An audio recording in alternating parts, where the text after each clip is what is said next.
तो ये वाला जो क्वेश्चन है इसको तभी कर पाओगे जब आप टाइप 3 वाला वीडियो देख के आ रहे हो। यहां पर क्या है कि एक वायर है जो इसी प्लेन में, जैसे बोर्ड रखा हुआ है उसी प्लेन में, और इसमें जो करंट फ्लो हो रही है वो इंक्रीजिंग वे में है, मतलब करंट टाइम के साथ इंक्रीज होती जा रही है। और यहां पर आपको 3 लूप दे रखे हैं। ये है लूप 1 L1, एक हो गया लूप L2 सामने, और एक हो गया लूप L3 यहां पर। इन तीनों में आपको इंड्यूस्ड करंट की डायरेक्शन बतानी है। अगेन मैं बोल रहा हूं, पिछला वाला वीडियो देख लेना तभी ये समझ में आएगा। मैं बस थोड़ा आइडिया दे देता हूं आपको कि ये जो वायर है इसी प्लेन में रखा हुआ है, और ये जो लूप है रेड कलर का वो भी इसी प्लेन में, देखो ऐसे रखा हुआ है, इसलिए प्रॉपर आपको सर्कुलर दिख रहा है। लेकिन ये लूप L3 जो है ये परपेंडिकुलर टू द प्लेन है, और ऐसे ये loop L2 perpendicular to the plane है, मतलब वायर के ऐसे सामने ही है। ये वाला लूप ऐसे है, ऊपर वाला रेड वाला, और ग्रीन वाला ऐसे है इस तरीके से, और ब्लू वाला भी सामने इस तरीके से है।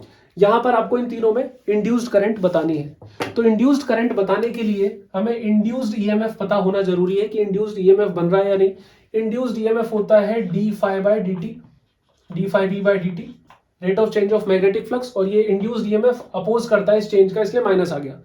तो हमें rate of change of magnetic flux पता होना चाहिए, और उसके लिए हमें मैग्नेटिक फ्लक्स पता होना चाहिए। मैग्नेटिक फ्लक्स होता है B.A, यानी कि BA cos थीटा, ये होता है मैग्नेटिक फ्लक्स। तो अगर इनमें से कुछ भी चेंज होगा, BA या cos थीटा में से अगर एक भी चेंज हुआ तो मैग्नेटिक फ्लक्स में चेंज होगा, जिससे इंड्यूस्ड ईएमएफ बनेगा, और इस इंड्यूस्ड ईएमएफ से इंड्यूस्ड करंट बनेगी, और उसकी नेचर कुछ ऐसी होगी ड्यू टू इंड्यूस्ड ईएमएफ कि वो इस चेंज का अपोज करेगी।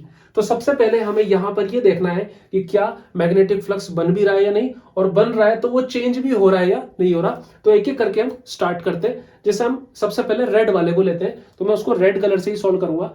इस लूप L1 के लिए बात करें, फॉर L1 हमने देखा कि जब ये वायर है, वायर से जो मैग्नेटिक फील्ड बनता है वो परपेंडिकुलर टू द प्लेन बनता है अगर वायर प्लेन में हो तो, और अगर वायर प्लेन के परपेंडिकुलर हो तो मैग्नेटिक फील्ड प्लेन में बनता है। जैसे ये वायर है, इससे जो मैग्नेटिक फील्ड बनेगा वो कॉन्सेंट्रिक सर्कल की फॉर्म में होगा, और ऐसा होगा कि एक्सिस के परपेंडिकुलर होगा वो, इस तरीके से। जैसे बहुत सारे वो जो प्याज काटते हैं स्लाइस, उस स्लाइस को काट के इस पे लगा दो, ऐसा हो गया सिस्टम इस तरीके से। तो इस वायर की वजह से जो मैग्नेटिक फील्ड होगा परपेंडिकुलर टू द प्लेन होगा, मतलब इस वायर की वजह से जो मैग्नेटिक फील्ड लाइंस बनेंगी वो इस रेड कलर के लूप को परपेंडिकुलरली काटेगी, जबकि इस ग्रीन वाले लूप को परपेंडिकुलर नहीं काट पाएगी, वो उसके साथ ही आएगी, ऐसे प्लेन के साथ ही आएगी, और इस सामने वाले के साथ ही घूम के आएगी।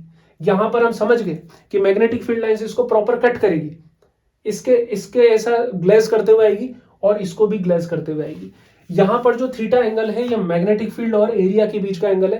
तो यहां पर हम जैसे बात कर रहे हैं कि मैग्नेटिक फील्ड लाइन कट करके आएगी, तो सबसे पहले एक बार मैग्नेटिक फील्ड लाइन बनाते हैं। इस वायर की वजह से जो मैग्नेटिक फील्ड लाइन आएगी राइट हैंड थंब रूल से, वो ऐसी आएगी बाहर की तरफ, मतलब ऊपर जो मैग्नेटिक फील्ड बनेगा वो बनेगा डॉट, ये बन गया डॉट, मैग्नेटिक फील्ड लाइन बाहर की तरफ आ रही है, और नीचे बनेगा क्रॉस, ऐसे आएगी कुछ, एक बना के बताता हूं, कुछ इस तरीके से आएगी, ऐसे कट करके बाहर ऐसे आ रही होगी, पीछे से चल के ऐसे बाहर की तरफ आ रही होगी, ये ऐसे। तो इसको परपेंडिकुलरली कट करके आएगी, ये जो लूप है इसको पीछे से ऐसे कट करके आ रही होगी ऐसे। ये जो लूप है इसका area vector perpendicular to the loop होगा, ऐसा, ये परपेंडिकुलर टू द लूप है एरिया वेक्टर, और मैग्नेटिक फील्ड लाइन भी ऐसे ही आ रही है। दोनों के बीच में एंगल कितना है, 0 डिग्री। यहां पर थीटा कितना है, 0 डिग्री। मैं लिखना चालू कर देता हूं, यहां पर एरिया वेक्टर और मैग्नेटिक फील्ड के बीच का जो थीटा है वो कितना है, 0 डिग्री। और आप समझ सकते हो कि ये जो ग्रीन वाला लूप है, इस ग्रीन वाले लूप के लिए एरिया वेक्टर ऐसा है, इसका area vector perpendicular to the plane, और मैग्नेटिक फील्ड लाइन कैसी आ रही है, ऐसे आ रही है, मतलब ऐसे जा रही है, आके और जा रही है ऐसे। दोनों के बीच में एंगल कितना हो गया, 90 डिग्री। यहां पर भी ऐसा ही होगा, यहां पर भी ऐसा होगा, घूम के जा रही होगी 90 डिग्री। तो इन दोनों के लिए जो थीटा हो गया, यहां पर थीटा कितना हो गया, 90 डिग्री, यहां पर थीटा कितना हो गया, 90 डिग्री, दोनों जगह 90 डिग्री हो गया। ये चीज क्लियर है, यहां पर थीटा 90 डिग्री, यहां पर थीटा 90 डिग्री, यहां पर 0 डिग्री। तो cos 0 1, cos 90 0, cos 90 0, मतलब यहां पर फ्लक्स कितना बनेगा, मैग्नेटिक फ्लक्स 0, यहां पर मैग्नेटिक फ्लक्स कितना बनेगा 0, यहां पर मैग्नेटिक फ्लक्स जो है नॉट इक्वल टू 0 होगा। ठीक है, तो क्या हम डायरेक्टली बोल सकते हैं कि जहां पर मैग्नेटिक फ्लक्स 0 है वहां इंड्यूस्ड ईएमएफ भी 0 होगा, और इंड्यूस्ड ईएमएफ 0 होगा तो इंड्यूस्ड करंट भी 0 होगी? नहीं, डायरेक्टली आप नहीं बोल पाओगे अभी। ऐसे तो यहां पर भी 100% बोल दें कि magnetic flux not equal to 0 है तो करंट बनेगी नहीं।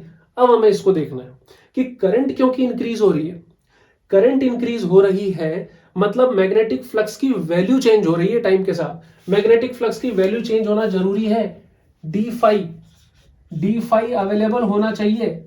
मैग्नेटिक फ्लक्स की वजह से इंड्यूस्ड ईएमएफ नहीं आता, मैग्नेटिक फ्लक्स में चेंज की वजह से इंड्यूस्ड ईएमएफ आता है। तो यहां पर टाइम के साथ क्योंकि करंट बढ़ेगी तो मैग्नेटिक फील्ड इंक्रीज होगा, बी इंक्रीज होगा, थीटा तो कांस्टेंट है, एरिया भी कांस्टेंट है, मैग्नेटिक फील्ड इंक्रीज होने की वजह से मैग्नेटिक फ्लक्स इंक्रीज होगा। इस रेड वाले लूप में मैग्नेटिक फ्लक्स इंक्रीज होगा, मतलब मैग्नेटिक फ्लक्स अवेलेबल है तो इंड्यूस्ड ईएमएफ आएगा, वो induced EMF induced current flow कराएगा और उससे बोलेगा कि भाई इस तरीके से फ्लो हो कि ये मैग्नेटिक फ्लक्स में चेंज ना हो। मैग्नेटिक फ्लक्स में चेंज इसलिए हो रहा है क्योंकि मैग्नेटिक फील्ड फ्लक्स इंक्रीज हो रहा है, तो मैग्नेटिक फ्लक्स को इंक्रीज होने से रोकेगा, मतलब इस तरह की पोलैरिटी बनाएगा अपने लूप की, इस तरीके से पोलैरिटी बनाएगा कि ज्यादा मैग्नेटिक फील्ड लाइन एंट्री ना ले उसमें, पहले जितनी ले रही थी उतनी। तो पीछे से नॉर्थ आ रही है तो अपने लूप के पीछे भी नॉर्थ ही बना देगा, डॉट ही बना देगा, सामने से क्रॉस दिखेगा मतलब क्लॉकवाइज दिखेगा।